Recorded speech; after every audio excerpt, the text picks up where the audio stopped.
Halal itu bukan hanya sekedar no pork no lard aja. Share video ini ke siapapun, baik yang punya usaha, self-claim, atau teman-teman yang suka kulineran tapi belum aware sama definisi halal yang sebenarnya.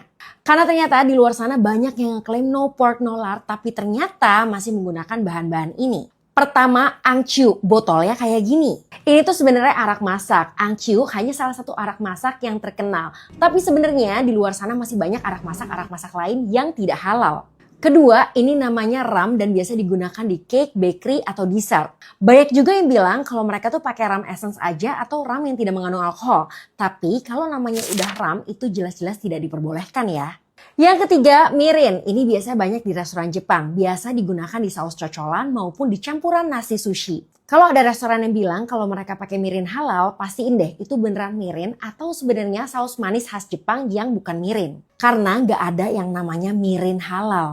Keempat, kahlua atau Baileys. Ini sebenarnya minuman beralkohol tapi seringkali dicampur ke kopi-kopian atau aneka dessert. Contohnya tiramisu.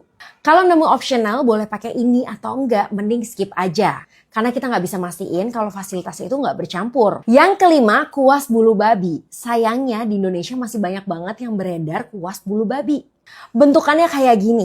Jadi yang aman mendingan pakai kuas silikon food grade atau kuas bulu sintetis. Aku harap video ini bisa sampai ke siapapun yang belum sadar kalau halal itu bukan hanya sekedar no pork no lard. Karena sayangnya masih banyak yang belum tahu baik itu pembeli maupun penjual. Sebenarnya bukan sengaja mereka jual yang non halal tapi simply karena mereka nggak tahu kalau itu tuh nggak halal.